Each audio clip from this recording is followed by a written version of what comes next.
Hello, guys. Good evening, and welcome to Fresh Friday. This is our new inaugural show, actually, and welcome to Fresh Friday for Soulivity. And I'm excited to talk about our topic today, which is not really a very optimistic topic to talk about, but it's something that's much needed, not only within the United States, but around the world. We're going to talk about suicide and suicide prevention and awareness. And I think it's very important. I've just been noticing on the news so many deaths of young people. And just over the past 10 to 15 years, I've known people personally to end their lives, seemingly were super successful, had everything going for them, but they had, either depression or addiction. There were many things, many factors. So I want to discuss that. I did some research on stats before I invite our guest in. According to the World Health Organization, there's over 700,000 suicides a year. That's not including the attempts that happen throughout the year, throughout the world, that is. And men are more successful at suicide, which sounds really weird, but that's another stat that comes out. And that in different countries, first world countries, if you will, the numbers are actually higher. You would think poverty and other situations would cause more deaths of suicide, but actually it's in cultures in the Americas as well as in Europe. So I want to discuss that. There are many factors as to why someone would end their life. According to the CDC, it could be a veteran, dealing with PTSD. It could be people in rural areas, which is so strange because I love the country. I find it very soothing. We'll talk about nature and how that can affect you. Sexual and gender identity is another one. And the last one, believe it or not, the last two I would say is middle-aged adults. Sometimes people feel like they have nowhere to go after they've reached a certain threshold. So it's important for us to discuss that. I've seen personally in my own life, and I'll talk about my own experience of when I felt like I wanted to end my life in my 20s. And knowing where I am now at 50, I say to myself often, I'm like, just think, had you done what you thought about in your 20s, and the people that you wouldn't have met, including my nieces and my nephews, the career, accomplishments I have, the books I've written, et cetera, et cetera. So it just really, I hope that this reaches somebody, many people that may, they may have pause to think, the what if, beyond being 29 or 28 and thinking you want to end your life, and being 50 and seeing all the things that transpired in that time, and last but not least, I want to introduce our amazing guest. Our first guest is Ife Mora. She is, I want to read this correctly, a somatic informed spiritual counselor, and we'll talk about what that is. She's also an artist, a martial artist, and a super mom, and also a dear friend. I'll put that in there as well. We also have Elaine Clayton. I almost said Elaine Stritch, and I'll explain why later. But Elaine Clayton, who's an amazing international author, artist, and intuitive healer. And you will see behind Elaine some of her work, which I found immediately when I saw it very beautiful. So we're going to discuss many things. And of course, the publisher and editor and creator of Soulivity, Brian Johnson. So welcome everyone to Fresh Fridays. I want to invite my next guest, Elaine Clayton. She's an international renowned artist, author, and also intuitive healer. And I also want to talk about her new book that's coming up in spring 2022, The Way of the Empath. And I think that is a great way to start this conversation. Um, Elaine, thank you so much for joining me today. Thank you for having me. Thank you. It's an honor. Yes. So I see your beautiful art behind you. And can you just tell us about what is you shared it with her, but I just want our audience to hear. Okay, sure. I'd love to. Can you see it very well? Um, First of all, I like to go into a sort of a trance almost while I'm painting. And so all these colors and nature, you mentioned nature earlier and how much it has an impact on us. And so I just kind of go into a world that I create that has peace and light in it. It's Mhm. almost like trying to find the light in the darkness. Like the whole Yes. canvas will even be really dark, dense, and then I just pull the light out of it. And it That's feels like what amazing. we have to do in life. Yeah, pull the light out of the situation. And in Hmm. this one, Eve kind of longing to be back in paradise. Like she had a glimmer of what paradise was. And I feel like we have glimmers of what paradise is because we know what it feels like when we're loved. I mean, Hmm. someone somewhere along the way has loved us, or we had a moment where we felt valued. And then there's Hmm. all this other time in our lives where we're not always feeling that way. So we Yes. long for home, don't we? We long for it this whole time that we're alive. Um, Yes. Very true. yeah. Very So, true. And I mhm, noticed that, part of the reason I opened with your art is that I think art is very healing and art is mhm, intuitive, correct? And mhm, in intuitive healing, you kind of know when someone's sad, you know when someone's really up, and you also can know when someone's about to like end their life as well. It's a mhm, feeling, it's an overwhelming sadness that an mhm, intuitive healer or an empath would feel. mhm. How do you go about seeing your clients when it comes to Reiki healing and intuitive healing? Oh, that's a big question. This whole topic is so big because that's the last thing you ever want to sense or hear someone say is, I am suicidal, or I feel like I don't want to be here anymore. And so it feels like taking that person and holding them as the most precious, like pearl, that you've ever seen or felt, and try to help them uh, realize that their worth is beyond measure, and that it's felt by us, and that core inside of them, that who they really are can't be degraded or destroyed no matter what else is happening. And so, you do your part, you do as much as you can. And I realize sometimes there are so many things happening to someone, like you mentioned, environment is so important. You could be feeling really isolated, or like if you live in Yes. the urban area, too much noise, maybe you don't have enough Hmm. nurturing in so many Hmm. ways. And then a physiological event, it could be at some point, you know, more than just the mind not shutting off. So sometimes you can't be sure you can talk someone away from Hmm. their thoughts. It's Right. bigger than Hmm. just that, right? And that's the saddest part. So we could intervene sooner, and care for each other before someone gets to a crisis point. Right. But I think that we all, in empathic work and intuitive work, healing work, we're trying to merge with each other before we get to the point where the mind cannot be shut off. and Yes. and Hmm. it's, yeah. And I even think sometimes the way we talk about it, I just use the word suicide, and I get a cold shudder with it. And I think Yeah. because Yes. it takes us to a terrible place. But I also kind of think that when we say commit suicide, it sounds Hmm. like a crime.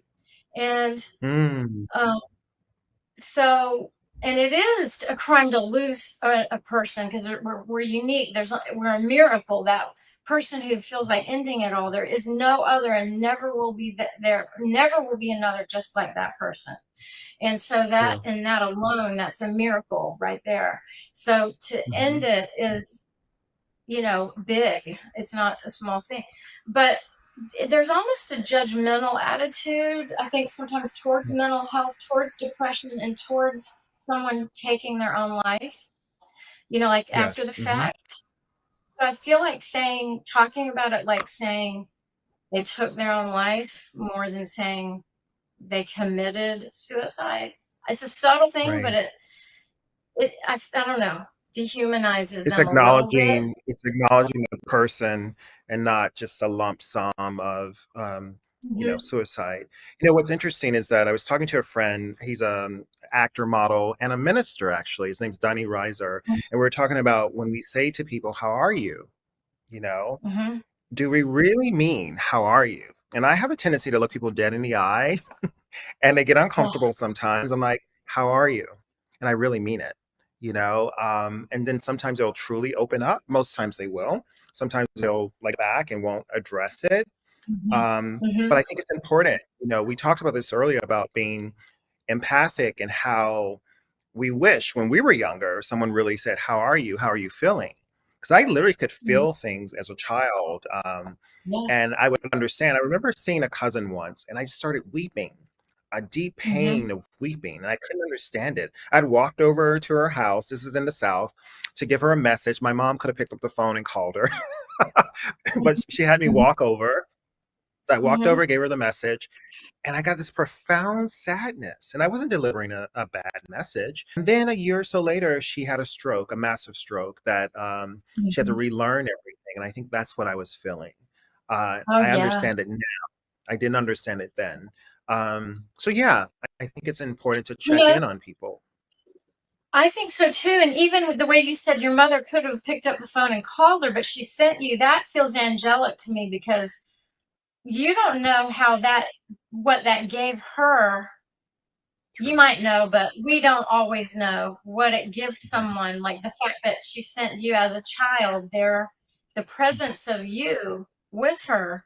Um, she may have been in a way she may have been feeling some of what you were feeling, but maybe didn't verbalize it Mhm. yet, like the mounting sense of what may come, because sometimes you can feel Yeah. physically a little bit off, and somehow you did Mhm. pick it up. And it may not have only been precognition, it may have been at that moment there was more going on with her than on the surface. Do you think?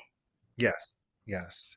And being able to Yeah. feel it as an empath, I definitely, we will discuss this definitely a lot more and we'll talk about your healing practice. But I want to bring in Ife Mora to talk about somatic trauma therapy. She is a somatic informed spiritual counselor, let's be clear.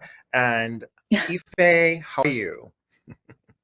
I'm well. Thank you so much, D'Angelo, for having me. Soulivity, Brian, and so lovely to meet you, Elaine. I just think the work that you do is so important.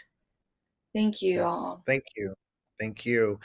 Ife, I know that I'm going to be seeing you very soon. So to talk about the effects of what trauma can do to each and every one of us. Can you explain to everyone exactly what you do so it's really clear? Sure.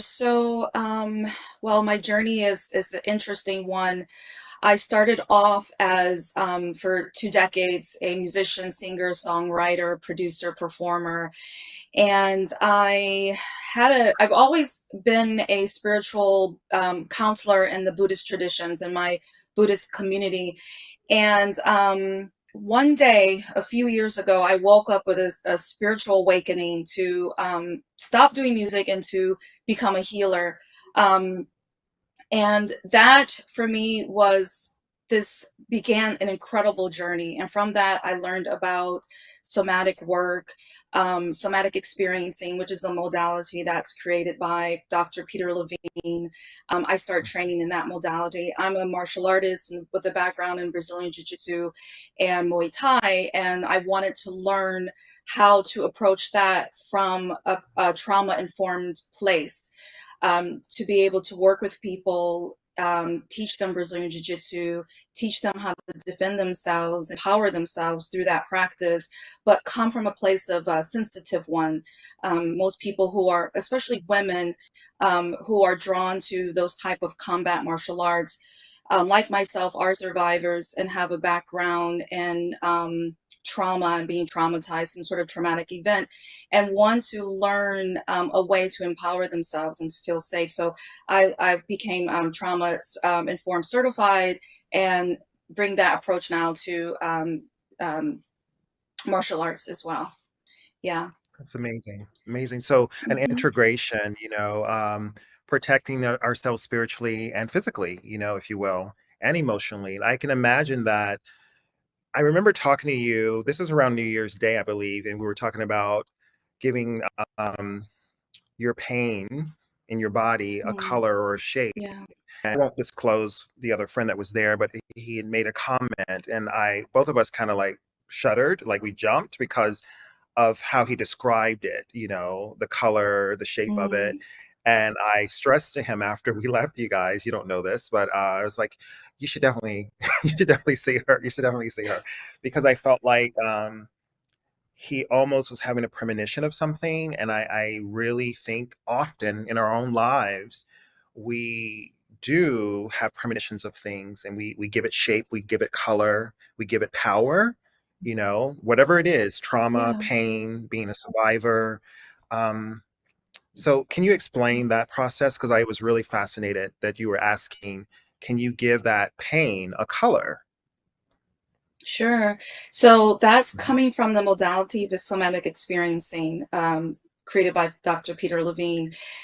And the practice is that when we've experienced a trauma, which is a trauma can be defined by something that's happened to the body too fast, too soon, or the organism too fast, too soon, that's overloaded our system. So our survival mechanism it overloads our survival mechanisms, which is called our fight or flight or sympathetic nervous system. So it's happened too fast, too soon. And one of the ways we cope with that is we learn to dissociate. And that is part of our Yeah. surviving that traumatic event. It no longer feels safe to exist within the body. And that's where somatics come in, because the body, somatic work is about going into the body and healing the body, allowing the person to be in the body, feel safe in the body, and start to understand where that trauma exists in their body. We understand that trauma exists within the nervous system. It's trapped in there. Trauma is energy that's trapped in the body. And so, what somatic experiencing does and other somatic treatments is it allows you to go in the body. The practitioner allows you to go in the body and start to really kind of describe, to first of all, to feel safe in the body. So you're there. And I like that you asked the question earlier, how are you? With this emphasis on D'Angelo, Mhm. with this emphasis on really connecting to the person. How are you? Because one thing that Peter Levine says is that it's important to be this empathetic witness. Just Mm, one way of powerful. healing trauma really is for someone to just personally connect with you and empathize with you. And Elaine, you are this empath, and D'Angelo, you're an empath. And, so we know what it really means to be that really truly empathic witness or empathetic witness, where we're there connecting with the person and from a genuine place. And I think that that's like the first step to helping someone heal trauma from the body. Um, Yes. so And you mhm. No. no, so anyway, just to finish it up, so going to the body, it's important to start building a relationship again with the body, understanding how Mhm. to experience from Dr. Peter Levine's modality, somatic experiencing, experience the body. So as you go into the body, where's that pain? And then what does that pain look like? What does it feel like? What are the sensations? Is it icky? Is it sticky? Is it sharp? Is it edgy? Is it warm? Is it cold? And then what colors do they have? Is it dark, light, purple, gray, greens? What shapes? And then from that, beautiful imagery starts to come up, archetypes, meaning.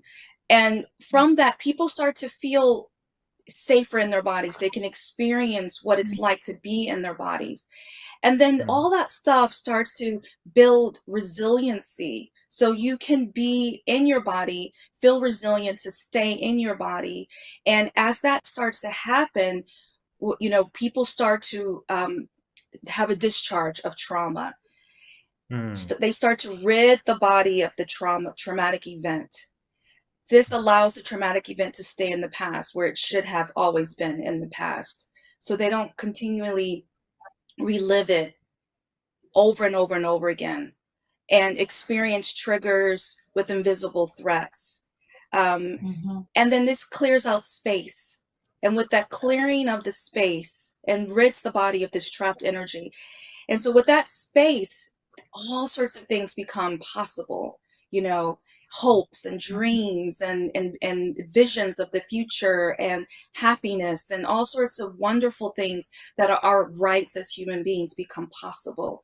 But because that trauma is trapped in the body, we can't really see it, feel it, hear it, experience it, because we're so overwhelmed by these traumatic events that we're living over and over and over again. Yes. And interesting with trauma, and I know this personally, I know this through friendships and family, that if it's not dealt with, it can manifest, as you said, Ife, in our bodies. With chronic pain. Your friend, she has chronic pain that can't be explained. The doctors can't explain it. And I feel like if trauma is not dealt with, it leads to suicide. It leads to isolation. It leads to severing relationships, whether they're friendships or love relationships, with a partner or a husband or wife. So I think trauma definitely has to be peeled back like an onion, right? Figuring out what it is. You may know what it is, but not, as you said, reliving it over and over again. Not letting that be your narrative. Like, oh, this is me. This happened to me, but you keep telling that story over and over again. It's like, how do you get past it? And Elaine, I see you shaking your head as an intuitive healer, and someone who works in many modalities. How do you look at trauma? Well, I love everything you just said, Ife, because the volume of pain does have a shape and a color, and it does get trapped. And I actually think that we spend our entire school lives pretty much in fight or flight mode, because there's traditionally always been win-lose kind of mentality, not so much compassion and empathy, but making the grade or being humiliated or getting the star and all that. And so on subtle levels, we can carry so much. And then the things people say to us when we're growing can be stick as though that's who I am, even though the person who said it might not even be alive anymore.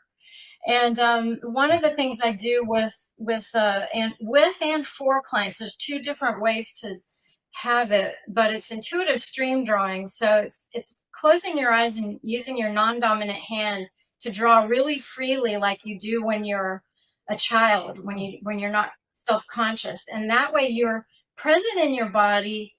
You get to go somewhere else in your mind. Not your mind doesn't own you, and of course the mind is always reminding us of, oh, I was so stupid, oh, I did that, oh, he did that, he hurt me, whatever. It's a trap kind of. And so when you're freely creating, since we're born natural creators and mark makers, just that's kind of who we are, you get free from that. And then so there's a way to use it therapeutically. I don't really like to use that word. I don't know what to say, how to use it. It's for creative expression. Let's just say that. Yes, Because that's I don't great. really want to, Mhm. say we need therapy. There's a connotation with that, which shouldn't be there, but it's more fun than that. It's just absolutely just to enjoy your creative ingenuity that we each have. And then sometimes people come to me as an intuitive, and they'll say, will you do an intuitive stream drawing in honor of something bothering me? And they don't tell me what it is. I'll just say, yeah, I would be honored to do that for you. As you said, both of you, we have to approach each other with sincerity. And one of the ways we can do it is in a creative way, through these healing modalities. So let me see if I can show you. There was one stream drawing. So when I do it, so let's say I put the person's name at the top of the paper and then just enter into a sacred space, asking for whatever would best benefit them to come through me. And then I draw with my eyes closed, and then I look at the stream drawing. I've been doing them about 15 years, and one of my books is about this. But anyway, it takes a shape of past, present, future dynamics, because Mm. we're either in our minds hurt by the past or influenced, or we have overcome things, so we get credit for some of the things that we've experienced, or we are worried about the future. And then when we turn the drawing, you can see like a chakra chart, like from head to toe, where we keep the energy inside of our bodies. So like in this one drawing, for example, right in the center, let's see, this would be, crown to root. And right in the center, you Mm. can see a sort of box. It's like I colored it yellow. Mhm, When mhm, we turned it this way, it was oops, this way. It was had to do with the mhm. relationship manifestation that's present. But when I turned it to Interesting. the chakra chart, yeah, the box there was real symbolic because the person that I was talking with had been given ideas about you stay in the box or you're out of the box. You're either um, correct or you're wrong. You win or you lose, and you culturally or whatever it is, we do that to each other. We have Mhm, ways in which we declare, and then the ego does the same thing. For her, it was mhm, in her solar. So it was like the feeling to be safe, where all your organs harmonize, to be safe and to feel harmony. She only knew that she had to conform to be rewarded. And so it was affecting her pretty much everywhere. And then when she had a relationship, she had to get that person to be a conformer also. So it was a mhm. beautiful conversation about just getting a little above the situation. So I think that's partly what all these modalities do. They help us get a bird's eye view, but at the same Yes, time, they ground us within our bodies, like to feel good yes. inside as a creator or as a healer or as one being healed, you know? I don't know if that made You know, sense, but it does make sense. And Ife, I know that you do also chakra work, and that has a lot to do with how we are healing, you know. I know for me, I saw an intuitive coach during 2020 towards the end. So all the traumatic situations that were going on in 2020, as we all know, um, I just felt this like heaviness, like everyone else, but I felt it in the center of my body, and mhm, it was in my heart chakra for sure. And it's a online kind of session with this young woman, and she knew it. She's like, I'm feeling a blockage here in the heart chakra, you know? So how how do you kind of do create an alignment, with the body, the alignment with the mind and the spirit? Yeah, well, with the work that I do, I will, a lot of people feel this tightness, this constriction in their chest Yes. and their Mhm. shoulders and their neck, where the spine, um, and all of that, is the heart chakra. And that is, I work in a lot with the area a lot, like opening it up and naming it and understanding it and what it feels like looks like and what sensation it has, and I work on like kind of opening up. And I really love this topic, and I think that this topic is so important of suicide and prevention of Mhm. suicide. You know, Elaine, what you're talking about brings up the idea of shame. And I think that, Mm, shame is something that powerful. we don't really talk about very often. It has such a mhm, stigma to it. But shame is something that is really important to look at. John Bradshaw talks about healthy shame and toxic shame. Healthy shame mhm, being something that helps us learn to be social because, we're mammals, and so we're social creatures. So healthy shame allows us to learn to be, better social creatures in our societies. But, Mhm. toxic shame is that thing that really, it puts us in these spaces of feeling like we have to be perfect. Like John Bradshaw says, we, are human doings and not human beings. mhm, That we Mm, have to, always work, never really take care of ourselves. We're always like very living in the true. image of someone else's expectations. Um, Mhm. and we're feeling the pain of our parents' pain as well. If, also, for example, the ACE study, when we're talking about Mhm. ACE, the adverse childhood experiences, Mhm. what that means. trauma, all the research and data finds that people who really experiencing trauma are coming from the family unit, from people who love you, care about you, attachment, people who are supposed to be taking care of you, and then actually end up Right. harming you. And the effects that on a child, also women who experience it in domestic abuse. And abuse doesn't just have to be battering, it can be emotional and verbal as well. And men Mhm. experience it well in a similar ways. Um, Mhm.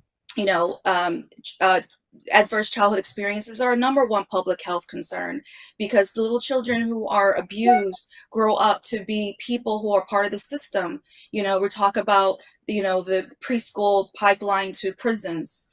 These are Right. children who are dealing with abuse and who are dealing with societies that haven't protected them and cared about them and allowed them to live good qualities of life. Children who are abused grow up to be adults who need so much out of the system, need so much health care and mental, emotional, physical health care Mhm. assistance. So this is a concern for everyone. We talk about how to prevent suicide, how we prevent suicide. It starts with the child. It starts with Yes. protecting the child, teaching parents how to better parent. These old, ways of authoritarian parenting are really outdated. We can't continue Mhm. to parent like our parents parented us. These are just creating Right. traumas, intergenerational traumas, repeating over and over and over again. You know, these things of isolating children when they've done something wrong, or punishing them, this punitive way of approaching parenting is outdated. It creates trauma. um, Children who feel this shame of I'm a bad child, I've done something wrong, there's something wrong with me, and there will always be something wrong with me. They continue to carry this through a lifetime. So Mhm. we need to think about the child and how to protect the child, so this child doesn't grow up thinking that there's always going to be something wrong with them, that they have to be perfect, that they have to conform in a way that is unnatural for themselves. And think about like how we can do this as a society and community. How can we start to help children and protect children, and in these cycles of abuse and shame, toxic shame and trauma, and learn how to better parent, giving the child agency, protecting them, teaching them how to believe in themselves, teaching them what it means, the authenticity of who they are, teaching them it's okay to be empathic, to protect their feelings and protect their unique abilities. Um, so I think that when we think Yes. about suicide prevention, that's what we have to Mhm. start with that. Yes, and not passing along generational trauma, generational curses, I call them. I think Mhm. many of us do, or many of us are products of it, you know? So it's really about severing that and healing that. And it does start at a seed level, the child. I watch how people parent. I don't have children, and I try not to judge how others parent, but I do. Sometimes I'm on the train, let's say in New York City, and I'll hear mom, chastising her son or daughter and saying some really harsh things to them, like maybe cursing at them, yelling at them, intimidating them. And then they wonder as kids grow up that they're behaving in the same manner and may end up in the penal system or in an abusive situation or the abuser. It's a cycle, and it's a generational thing that has to end, not only within our country but around the world. Children should be protected. They're not often protected. People say they're doing it, but the stats don't show that. There are a lot of people who are dealing with trauma in their adult life and way into their late adulthood. So I want to thank Brian, Johnson at Soulivity for creating this platform to talk about passion and purpose and just living the best life. So Brian, I want to bring you in on this conversation as to just thank you first and foremost, and thank you for allowing us to talk about suicide, because I think very important. Being a survivor of sexual abuse, I know what trauma has done to me, and I know how I've worked through it and continue to work through it. So I have no shame in it. That's why I can speak about it, you Mhm. know. But also, I think it's important to state to all of you, I can disclose that I felt suicidal in my 20s. I'm 50 now, but I was at a point at one point in my life where I was definitely gonna do it. I like had the window, I knew exactly how I wanted to do it, and I had a spiritual moment where I felt a Mhm. spiritual energy enter into my home and literally hold my face like a mother would. And Mhm. I sobbed, I released the thought, and I just started living my purpose. Basically, saying that I'm moving back to New York. I'm going to do this. I'm going to write books. And just honoring whatever creative emotions came through and making manifested them. So thank you for manifesting. So live is something that can touch people because it's not just for the US, the world. So thank you first and foremost. Oh, well, thank you for that kindness and those kind thoughts. It's funny as I've been listening to everyone speak so many beautiful truths that are Mhm. also supportive to people out here already that may be watching this. Um, Yes. the first thought that comes to my mind is the fact that there's a collective trauma that all of us Powerful. feel. And it was very apparent when Regina King's son transitioned through suicide and the Mhm. effect Mhm. that it had on the world, Mhm. and how everyone had their own specific reaction. And I think that points to something both, well, actually, all of you have said, and that is we're reflections of each other, Yes. Mhm. and pain that we have in our own lives, regardless of whether or not we have gone through processes that you, Ife, and you, Elaine, have talked about to Mhm. heal and to move through that pain is in our past. So there's a resonance that's there, Mhm. that when these things happen, it reminds us of those moments in our own life. And so Yes. there's this collective energy that's happening. And I think that the importance of that is for everybody to recognize that this is something that all of us have to deal with, that Mhm. there is a movement that can happen around us, shifting and changing the paradigm around how Mhm. we deal with trauma itself. You Mhm. know, I keep thinking about in my own life, my mother, my biological mother, was manic depressive. Mhm. And when I was very, very young, she was in and out of the hospital. Mhm. Well, that her trauma, based upon her life as a child, created a parent that embodied that Mhm. trauma, which now gets Right. passed down to me and my brother, where now Mhm. what are we supposed to do?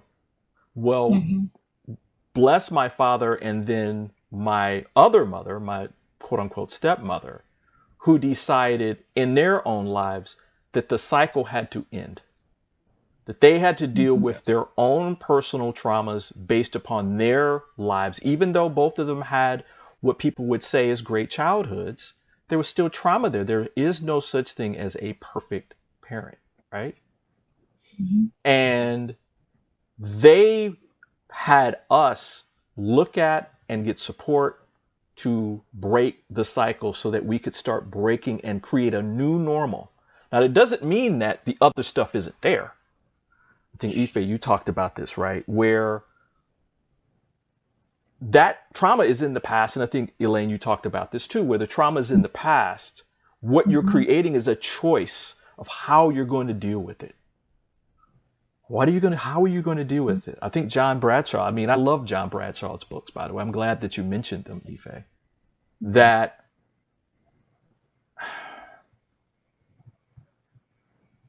you never know how a child's going to react to things. Right. Most of the time, they embody it.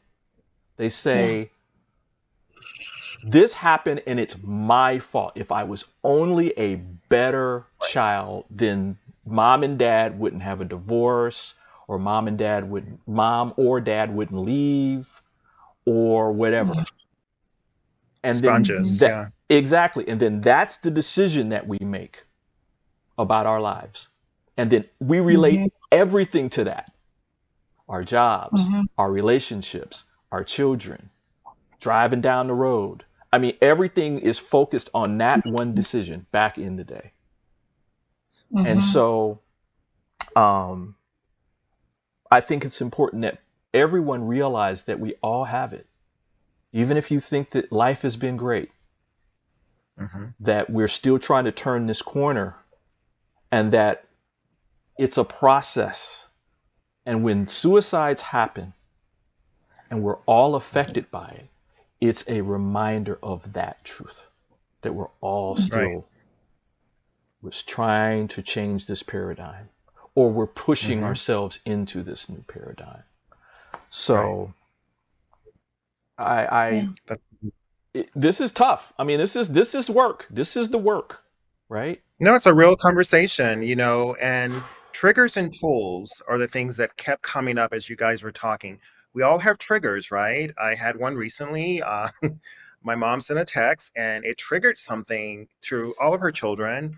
And I didn't like the tone of it. And I normally haven't reacted in such a long time, but I reacted. So it was a trigger. But then I have the tools to go, oh, I shouldn't have sent that. Actually, I shouldn't have reacted. I should have picked up the phone and called her, which I did yesterday. I called her and I said, hey, I apologize for my, gut reaction in the text and how I went in and there was no reason to. And she explained, she's like, oh my God, I didn't mean it that way.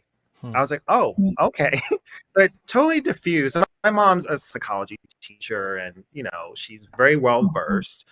And so am I, and so are my siblings, but it triggered all of us, which is interesting. So, triggers, what are our triggers, right?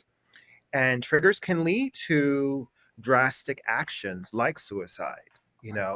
But if you have the tools that Ife is offering, Mora is offering, and that Elaine is offering, and there are many resources out there, if you have those tools, you can avoid suicide. You can avoid having a trigger reaction to something, or regressing to whatever feelings you felt as a child or as a teenager, and really move forward with healing. And I think this is a purpose of this, not only to talk about suicide prevention, but also to the healing process, and not only for anyone who's watching. I think it's for all of us. We're progress, right? We're works in progress. And that's how I Yes. look at my life. I'm like, I'm a work in progress. Sometimes I have amazing days and weeks, and sometimes I'm like, eh. Right. But as Ryan knows, and Ife as well, that gratitude is an essential part of my life. So I wake up before I even started this today, 10 to 20 things I'm grateful for. And that literally triggers something in my brain that gets me through the day in the most positive way. So any negativity that comes at me, I'm able to almost it's called a mind bending, or when you're bending the elements, it's like literally someone will do something or say something, and I look at them and I literally bend that element right back at them, or Oh, I yeah. dissipate it. I'm like, you know what? I'm grateful for this lesson, but I'm not going to receive this energy right now, right? Grateful for the experience, but understanding that this experience could trigger something that's not healthy. And to both of you, Elaine and to Ife, what do you think about triggers and tools? I think what you guys do are the tools to teach people how to work through trauma and to work through having suicidal thoughts or trying to commit suicide. Sorry, Elaine, I know. Yeah, Yes. no, I love So all of this. It's so important. And what you said about the text matters a lot, because we're in this 3D world, and then there's this cyber universe. So things get right. communicated. When Chesley took her life, one of the things that stood out was she talked about how trolls online had really Mm, demeaned her, Mm. had said she's not beautiful enough. You're Mm. not this, you are not this, and you are not that. And so we're negotiating our inner children, the earliest impressions that were nonverbal, like you said, we embodied it. Adults don't say, honey, I'm an alcoholic and your dad's bipolar with no medication because they're not diagnosing it yet, but they don't say anything. We're just in it. And these are Right. generational. We spiritually, we take themes from the ancestors and we work them mm, out as we go, right? And that's kind of our lot. But it's one thing to do it in a 3D world. It's another when you have this gladiator tear everybody down, toxic shame environment on mm, the internet, that when you are alone, isolated with only that internet screen telling you all this stuff, it may not be that it's your grown-up self who knows how to bend, negativity and all that, and who became Miss America and a lawyer and lives in a high rise and has made it and all that. It's not that person, it's that inner child, or one of them, that is so stricken that at that moment it's overwhelming. And I think we need to be, I don't know what to do about that, because we're in it now, and it's people yes. love blood, love to just take each other down. I don't know what to do exactly, except for we just keep managing it as best we can, and we just keep doing the work that we're doing, and hoping that we can help raise consciousness, I guess. And like you said, I don't feel like I'm perfect. It's a work in progress for me too. Mm. Yeah, Ife, absolutely, the Elaine. tools. What do you think the tools are? Yeah, so I love, D'Angelo, what you were talking about your morning ritual and meditative practice of gratitude. Because in terms of like how we think about the brain, we are basically rewiring the brain in that way. So any type of association you have during the day where someone might trigger you, and that trigger then brings up something from your past that then affects your nervous system, that sends you into this fight or flight response.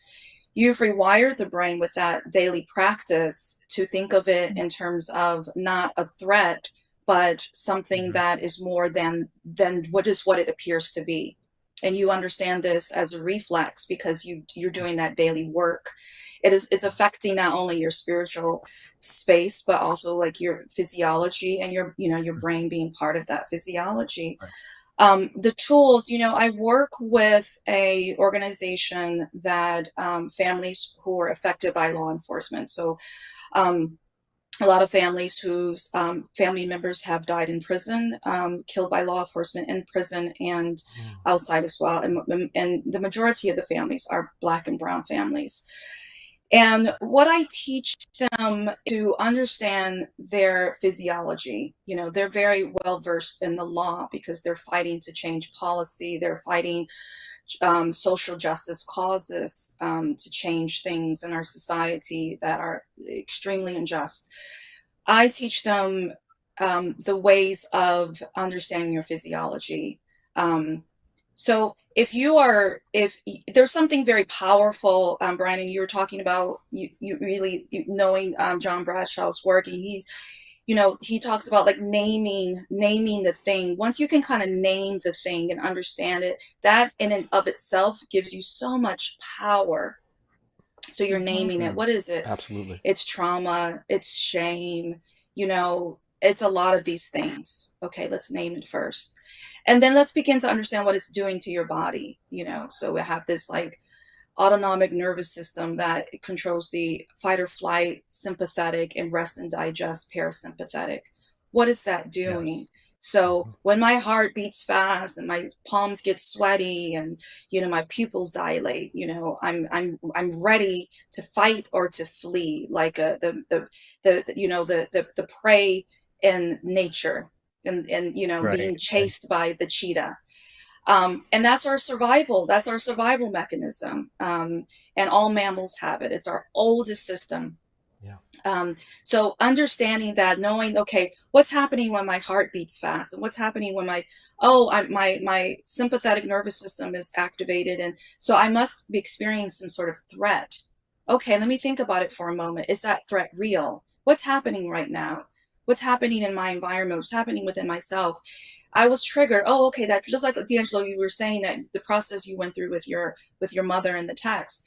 Oh, okay, so the threat Mhm. really isn't real, or the threat is just this, and that's a trigger. Where does that trigger come from? Okay, and understanding it, and that's when we say in trauma work, a top down. So we're thinking about the prefrontal cortex and understanding Mhm. it in a cognitive way.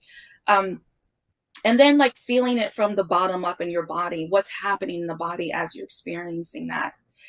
Okay, so I don't really want to be in this space. It's too activating, Right. it's too intense, and all these colors and darkness and feelings are coming up for me. How can I get back to this kind of homeostasis? How can I get back to parasympathetic rest and digest? Let me Mm. do some calming things. Let Yes. me Yes. calm the nervous system. I can be in Yes. control of this. I can be in Mm. control of the way my body responds. I can be in control of the way my mind responds to Yes. threats, and to, because a lot of times they're invisible threats. They're not Mhm. really there. It's just the trauma that's trapped in our nervous system is responding in the way it should. It's doing its job, but it's not. It's doing it too much. It's overly active because of the traumatic events that we've experienced in the past. Continue to allow Yes. our physiology to believe that the threat is still there and the threat has Mhm. actually passed. Mm. So, I Yes. teach people and I teach the families, let's pay attention to your body. Let's understand like what your body's doing. And from Mhm. that, you're then, parents are then able to teach their children that, or they're able to recognize that in their children. Oh, my child is having a physiological response to something. It's not their fault. It's not their fault that they're reacting in this way. For example, my son, he was becoming a bully at school. And I'm like, oh my God, my son, like I'm this Buddhist and I'm, working trauma, and how could he? But I had to take responsibility for that because I had become so busy with all my work and all my, human doings and not human being, that I had to take accountability and say, okay, let me look at him and pay attention to what's happening. Oh, he's getting like triggered, and his body's going to fight or flight. What's going on there? So I went back, taught him the tools, start allowing him to, like, if you feel this response, let's just start to calm down. Let's think about it. Let's do some deep exhales to calm down the nervous system, bring it back to homeostasis, parasympathetic. And then let's also start taking control of your life. Right. D'Angelo, I love your gratitude practice. And what I do is the I am practices, Mm. affirmations are very Mhm. powerful. Mhm. So I start Mhm. teaching him the I ams. I am balanced. I am powerful. I am focused. I am clear. I'm smart. I I am am kind. wise. I'm Yes. Mhm. compassionate. I am kind. I am thoughtful. I'm respectful. And so we start implementing this practice every morning and every evening, and then the shift started Beautiful. to happen. You Beautiful. know, The shift started to happen. D'Angelo and everyone, as you were talking, both you, Ife, and Elaine were talking about this, I'm thinking that one important aspect that I think people need to understand is that if you don't become self-aware, if you Mm-hmm. don't Mm. do these practices that keep you aware, the decision that you made in terms of embodying this trauma as a kid will run the show. The kid is going to run the show. And that you're Right. going Absolutely. to put yourself in situations, you're going to be attracted to situations that keep this going over and over and over again. And Mm-hmm. you're not even conscious of it. You're just thinking that, oh, this just happened. And it's like, no, you literally found the place that Mm-hmm. you're going to relive this cycle of pain that reminds you of the pain that you experienced as a child. Exactly. And so it's important to do the things that all of you are talking about, because when you Mm-hmm. start feeling that energy, when you start getting physical representations in your body That's your signal. That's the whisper. Hey, you're triggered. You're about to go down this path again. Let's do some affirmations. Let's start doing this Mhm. other things. And I also thought about one thing. Catherine Tristan, who was on one of my shows in 2019, talked about this one thing that was so simple. She said, "Turn it off. Turn off the TV. Turn off Mm-hmm. Yeah. the. Put your phone down. Cell Don't phone. go on the internet. Put on some music that you just love. Do something creative. Like I Mhm. love the words that you're saying. Short circuit it. Short circuit Mhm. that. Mhm. You're creating that new normal. You're calming yourself. I mean, Ife, you were talking about the physical kinds of things that happen in the brainstem, that fight or flight. You're turning that off, and you're accessing other parts of the brain. You Mhm. know, to bring pleasure instead of getting afraid and you're like waiting to fight somebody, you know, Mhm. Yeah. or get fearful. Yeah. So, Mhm. Well, one of the Thank you tools so Absolutely. much. that I was Mhm. thinking about the tool of, can I just demonstrate something really fast? Because it's so Sure. easy. Mhm. So, like, Mhm. you know how symbolic that blank piece of paper, if I, I am a creator. I am born a creator. And I can change this however I like. And I can change it in a way that gives me good emotions, not negative. So if I just act like I'm 2 years old, close my eyes, non dominant hand, because I don't have any control, and then just, this feels so good, just expressing like this, changing this thing, that's an immediate thing we can do. And then you can gaze at it intuitively, just enjoy it. You might use color and go in there. You might turn it around. You might start seeing things in here. Like if I look, I get playful like a child. And that's such a happy place. I start seeing people in here, and what are Mhm. they doing? And the next thing you know, I'm just in this awesome daydream. So I made a shift, but I didn't have to do anything. I didn't have to think. I didn't have to. Also, it gives me calm because it's like the martial arts. It's like your process too. I think we're doing kind of similar work, very much so, because physical, but it's reinforcing, a kind of creative uniqueness that we have that automatically just takes us to a calmer place. And so, I look for whatever is the simplest. Breathing is one. Sometimes to tell someone to meditate is kind of, oh God, I don't want to sit there and do that. And every thought, every dumb song I don't like anymore is in my head and whatever.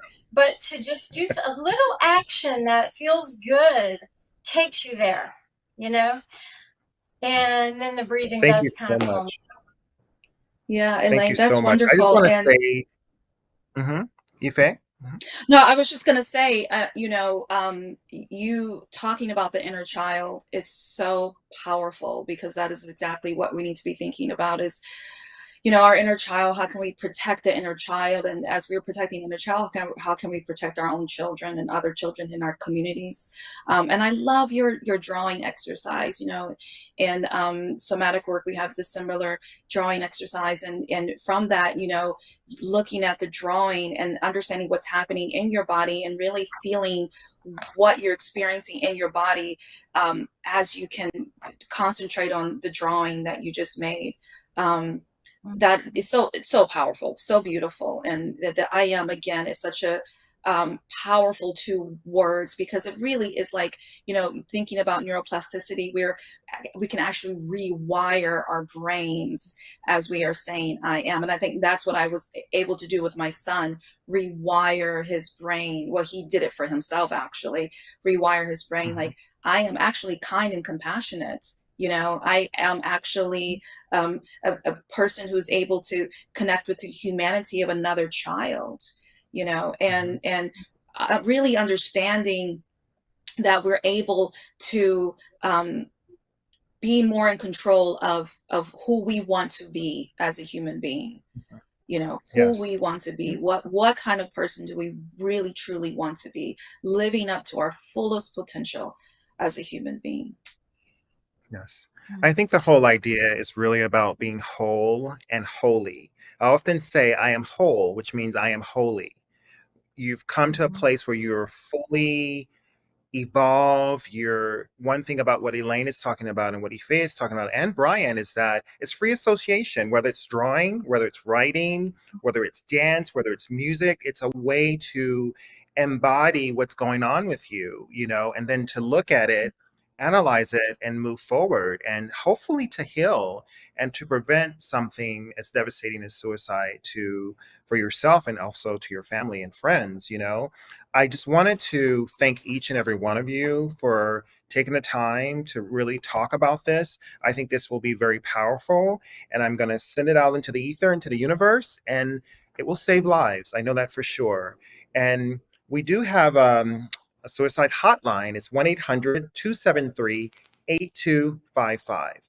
And not only is it for people who are having a mental health crisis. Also, it's for vets with PTSD if they're in a crisis, which I thought was an excellent addition to the hotline because I feel like it's very much needed in this day and age. So, thank you, Elaine Clayton, Ife Mora, Brian Johnson, and thank you guys at Soulivity. And this concludes Fresh Friday. Thank you so much.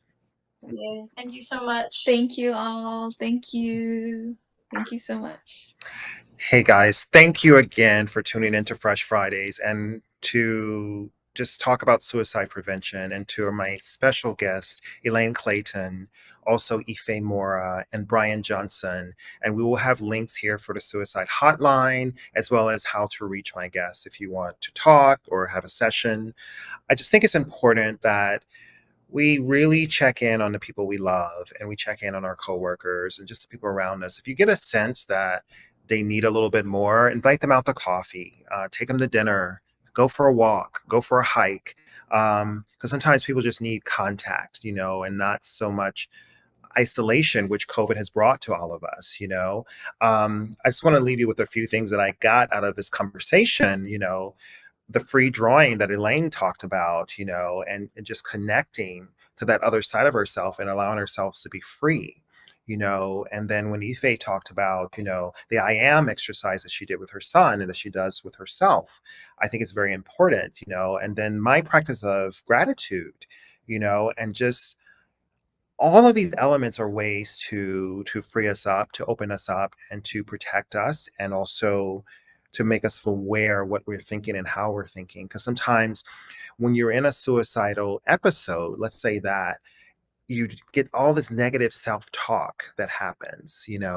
It's just like a churning wheel, and you have to figure out how to turn it off, because if you don't, it leads to devastation, either an attempt or a successful suicide, which is, we don't want that. We want all of you souls to be here. So thank you again for tuning into Soulivity and Fresh Fridays.